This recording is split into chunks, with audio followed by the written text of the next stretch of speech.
Discover the latest health tips, expert advice, and inspiring stories. This is the Health Channel Podcast. Your journey to better health starts now.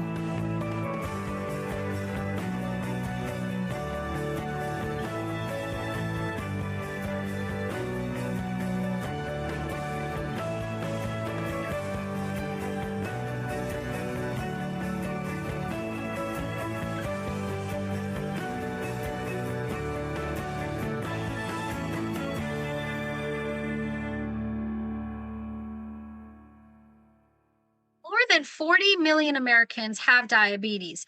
That's roughly 12% of our population. Today, we're going to talk about the different types of diabetes, as well as share information on the ever famous GLP-1 medications. And as always, we'll answer your questions here on this episode of Ask the Doc. No appointment needed. Welcome to Ask the Doc, the show where we encourage you, our viewers, to send in your healthcare related questions and our experts answer them. Let's get right into it with our first question that comes to us through allhealthtv.com from Bibi. Bibi asks, "Hi, Dr. Kaur. My husband was just diagnosed with type 2 diabetes. I had a childhood friend with type 1 diabetes. What's the difference?" Hi, Bibi. I'm sorry to hear that your husband has this new diagnosis. I sure hope that it was diagnosed early and that things can be done to prevent it from getting worse. And as you alluded to, and thank you so much for asking this important question, it is important to know what is the difference between type 1 and type 2 diabetes. Now, I don't want to get too complicated with big words and complicated explanations, but let's talk about the difference between type 1 and type 2 diabetes. And to do that, it's very important to start from the beginning, and we start to talk about insulin because that's pretty much the root cause of what's going on in your body. Now, insulin is a hormone that's secreted by your beta cells in your pancreas, and it promotes the absorption of glucose through different parts of your body so that those parts of your body can take the glucose from the blood and do with it what it needs to be optimal to energize your body and to make sure everything is working the right way. Now, when insulin is not doing its job, then glucose ends up sticking around in your bloodstream and doing all kinds of bad things. Now, there's a couple reasons why insulin wouldn't do its job. One of the reasons is maybe you were born with an autoimmune condition or genetic condition that does not allow your pancreas to make the insulin that it needs to make. So essentially, you don't have insulin. And that is more commonly known as type 1 diabetes. When it comes to type 2 diabetes, generally, you were born with a normally functioning pancreas, and that is producing insulin as it should. However, somewhere along the way, for whatever reason, the insulin production has either reduced or your cells are no longer responsive to insulin, and it's just not able to do the job that it's supposed to do. So that is more commonly known as type 2 diabetes. Now, treatment for these two can also be very different. For instance, if you don't have insulin or if your body is no longer responsive at all to insulin, then you're probably going to require insulin for treatment purposes. On the other hand, if you have the other kind of diabetes, type 2, where your body has insulin, but it's just not responding to it the way that it should, or it needs a little bit of a nudge. In that case, there are several different types of medications that can be given in order to help with that process. On the other hand, it is very possible for a type 2 diabetic to also require insulin, and that usually happens if the disease is quite progressed or if other medications aren't helping. And of course, if lifestyle factors are not worked on and are not optimized, then the disease will progress and you may require insulin at some point as well. So it's a little bit more complicated. There's not a easy yes or no or gray or black and white description of the treatment when it comes to both of them because it really depends on your individual situation. But that's why it's best to talk to your doctor and ask, what is the degree of my diabetes? What type of diabetes do I have? And what are the best treatments for it? No matter what the treatments are for it, as far as medications go, whether you have oral medications or injectable medications, you always want to make sure that you're treating your diabetes the best you can with lifestyle factors. So a healthy, nutritious diet, exercise regularly, and other factors that your doctor will sit down and personalize to you and your situation. I hope that helped answer your question, and I wish your husband the best of luck, hoping that his diabetes is very well controlled and he can continue to live a long, happy, and healthy life. Let's get to our next question. This one comes to us from Vivian Rose. That is such a pretty name.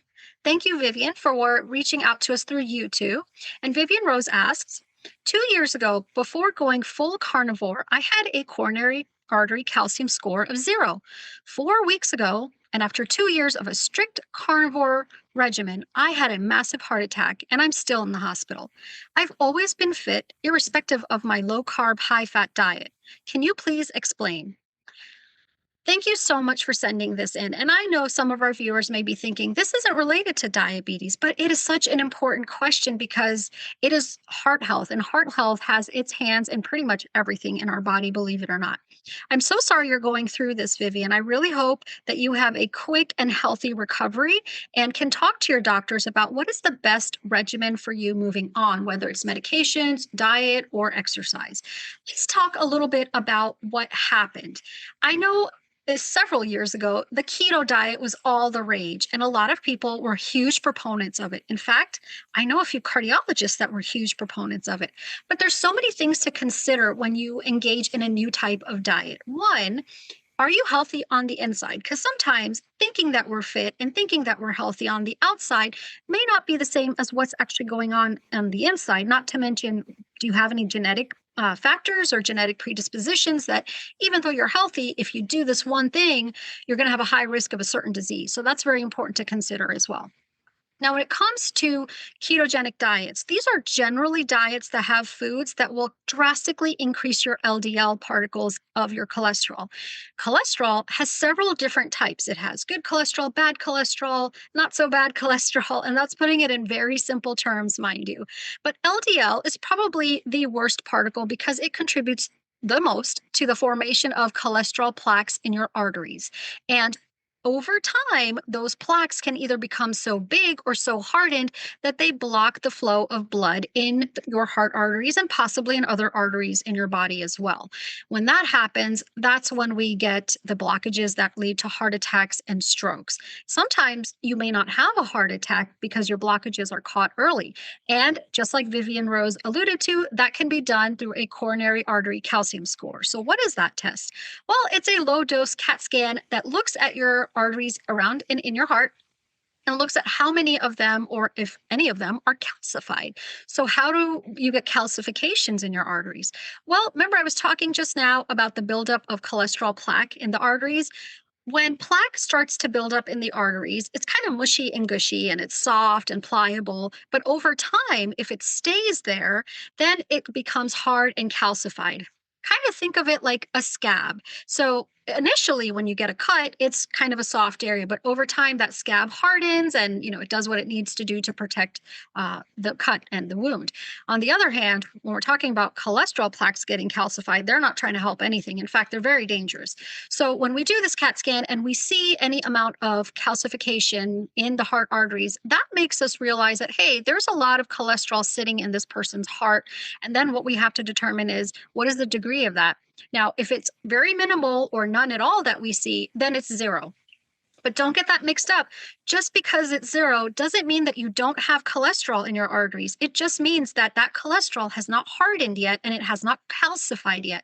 So maybe you have a little bit in there and it started accumulating 5 years ago, but it hasn't actually calcified yet. So with the calcium score being 0, I know it's reassuring. And for most healthy individuals, we look at that and we say, okay, you have a low risk of having a cardiac event. Let's continue to live a healthy lifestyle. But we also have to look at other factors, as I mentioned, genetics, your actual LDL levels, and do you exercise? What other dietary restrictions do you have or do you not have? There's so many factors that are going to contribute to it. And I know it's frustrating to think, hey, I just had a normal EKG or a normal calcium score or a normal, angiogram. And a year later now I'm having this. And unfortunately, we do see that happen, but there's always an explanation, at least to some degree. So I do suggest sitting down with your doctor and really talking about maybe what happened. Was there other factors along the way? It doesn't sound like it, but maybe you started smoking, or maybe you started drinking a little bit more alcohol than you normally would. Every small thing that is harmful to your health really has a big impact on heart health and the development of these kind of heart issues. Now that you've unfortunately gone through this process, my biggest advice to you would be to ask your doctor, what is the best type of diet for you? And usually, most people, unless they have allergies or anything, we recommend the Mediterranean diet because it has good fats, the good kind of cholesterol, because that does exist, fruits and vegetables where you get lots of fiber, and healthy oils and such. So you want to make sure that you're doing the right thing so you don't have to go through this again. I wish you well, and I hope you recover safely. And I hope that answered your question. Let's get to the next one. Our next question comes to us from Sumiko, and she's reached out through YouTube. Thank you for sending in your question. And Sumiko is asking, "Hi, Dr. Kaur. If high blood sugar is a symptom of diabetes, what is low blood sugar a symptom of?" What a great question. I don't think I've ever actually been asked this, and I'm so glad you're asking it because it is important, especially if you are a diabetic individual. So, low blood sugar, known as hypoglycemia, can also be seen in diabetes, but it can also be seen in other conditions. Now, if you're a diabetic individual and you're on certain medications, especially medications like insulin, that can lower your blood sugar drastically if taken inappropriately or if taken in excess. Now, just like high blood sugar can cause problems in your body, so can low blood sugar, because then you're not getting the energy that you need. Your systems are not going to work the way that they need to work. And you could have a variety of symptoms like dizziness, headaches, blurry vision, even, and fatigue that you just can't get rid of sometimes. Now, other conditions, if you're not diabetic, that may cause you to have low blood sugar, which is also important to know, can be so many, but a couple of them are, think about it, and this is something that happens commonly, but I bet people don't know, is a bacterial infection. So when you have a really strong bacterial infection going on in your body, you can have a low blood sugar episode as well. And on the other hand, and this is going to probably sound contradictory, but it's not, certain antibiotics can actually lower your blood sugar as well. Hormonal insufficiencies like low cortisol levels, and that can be attributed to a couple different hormonal conditions and genetic conditions that can cause low blood sugars as well. And then there's tumors that produce a whole bunch of insulin, and they're called insulinomas. And these, for obvious reasons, because insulin takes away your blood glucose, they can cause low glucose levels in the blood as well. What about intermittent fasting and fasting for long periods of time? I know a lot of people are doing that nowadays. It's something that I've tried to do as well. But going long hours without eating can drastically lower your blood sugar. And if you're not an individual who's normally healthy, this can actually be pretty harmful to your health. So as I was mentioning with Vivian Rose, you always want to make sure that any new diet or any new lifestyle change that you're going to make, especially if you have chronic conditions, you want to talk to your doctor and see, is this safe for me to do? Another issue that can happen as a result, another issue that can cause low sugars is liver disease like cirrhosis, and also excessive alcohol intake can cause low blood sugars. So as you can see, there's a variety of things that can cause low blood sugar in your body. If you ever experience low blood sugar or symptoms where you feel like, hey, my sugars are low, especially if it happens more than once, it's very important to take that seriously and talk to your doctor about it and get investigations going as to why this is happening, because it can be something as simple as maybe I fasted too long, or maybe this intermittent fasting thing isn't working and it's not right for my body. Or heaven forbid, it could be something really serious like an insulinoma. So you want to know it fast so you can treat it, get rid of it, or manage it and get back to being healthy. So this next question is going to be something that I believe many of you are interested in learning and hearing about. And this comes to us from Amir through Instagram, and he's asking, "Dr. Kaur, can I get some info on the GLP-1 medicines I've been hearing about lately? Is one better than the other? Are some just for weight loss and others for diabetes management?" Yep, these are questions I get all the time because these medications are everywhere, whether it's a TV commercial or our friends are talking about them. It seems to be all the buzz.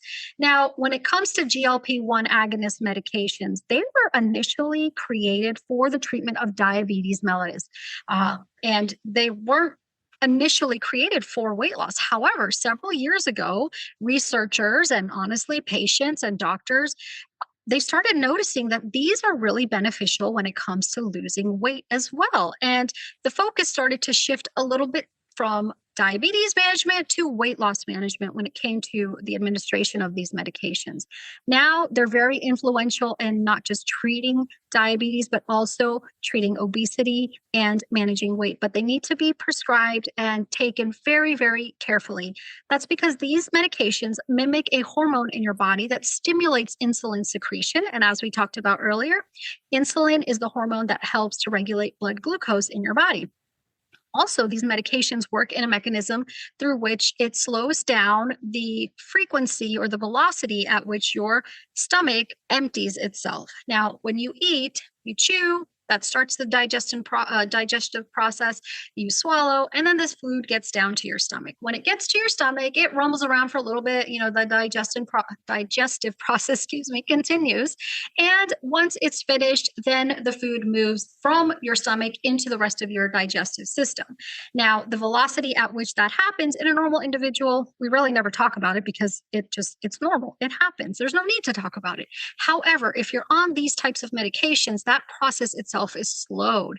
And when your stomach empties slowly, you feel fuller longer. So you don't want to eat as much. And so your appetite is reduced. And that's how primarily they work, in addition to the insulin effect that they have.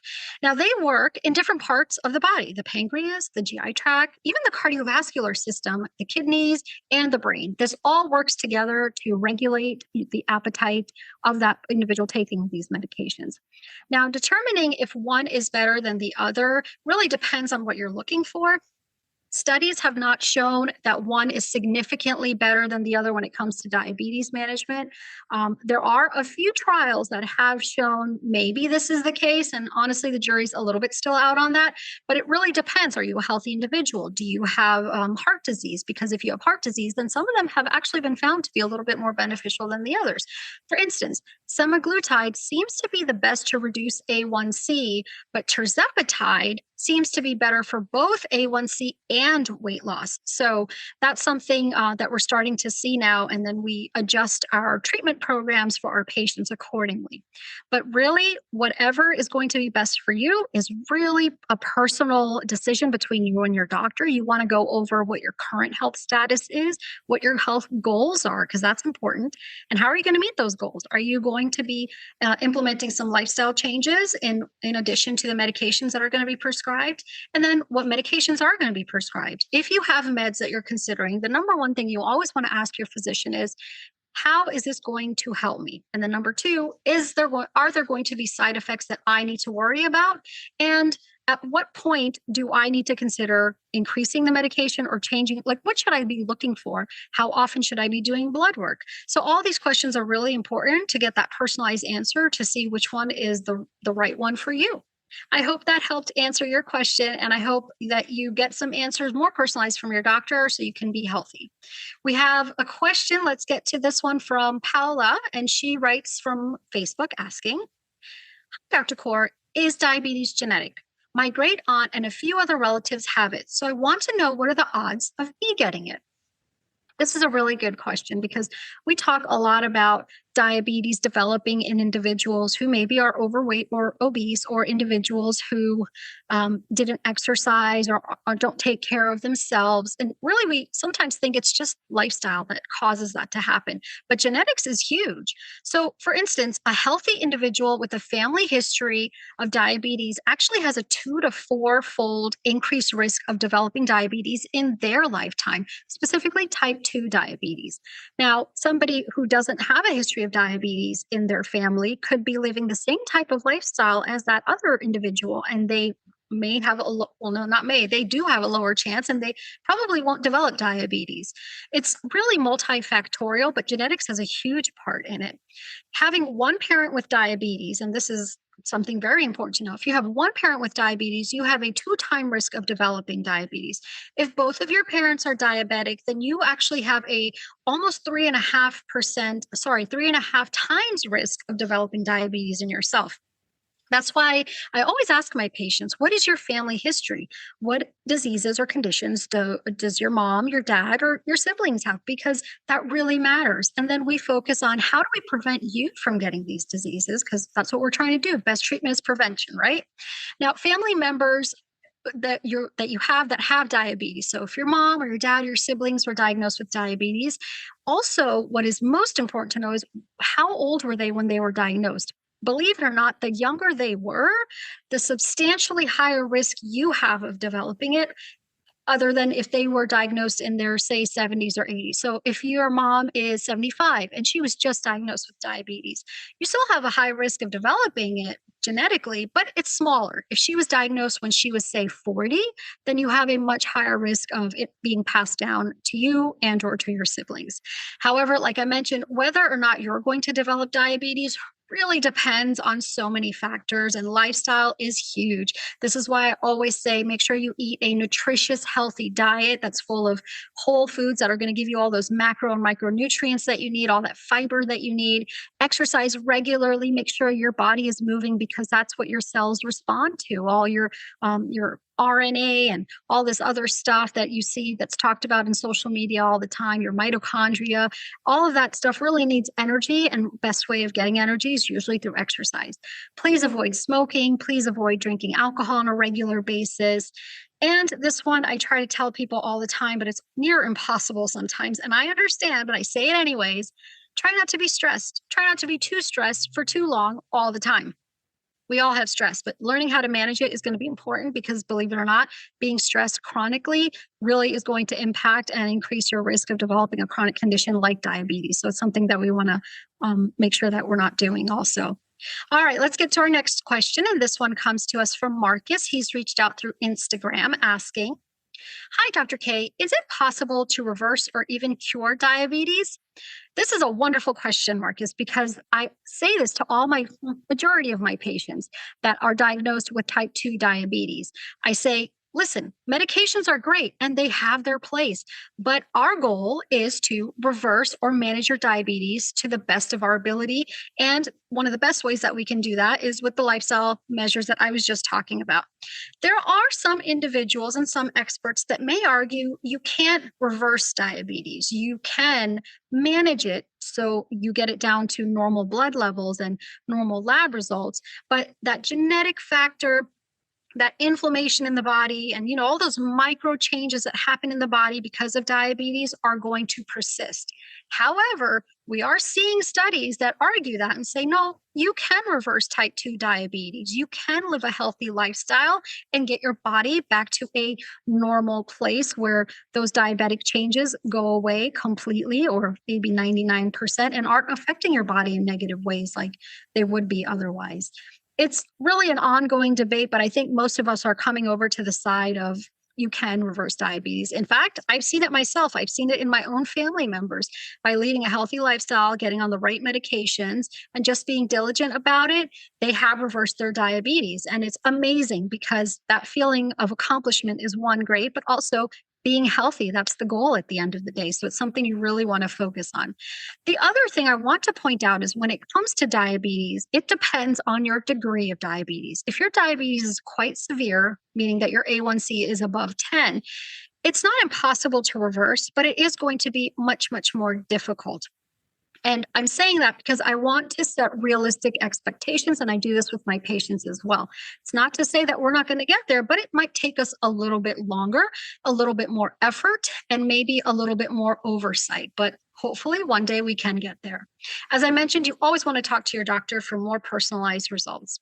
Well, these were some great questions. I enjoyed answering them. I hope you got a lot of information out of them. Please keep sending us your questions. We very much enjoy helping you learn a little bit more about your health and other health conditions, just like diabetes. There's so much more that we can say about diabetes. The types, the different types, sometimes those types we can even square out into subtypes. So there's a lot to learn there as well. Again, my name is Dr. Kamaljit Kaur, and I will see you here next time on Ask the Doc, No Appointment Needed. Thank you for listening to the Health Channel podcast. We hope this information has been useful. However, please remember that only your doctor can advise you about what is best for you. Do not start, modify, or suspend treatment based on anything you have heard on this podcast. Please join us again soon.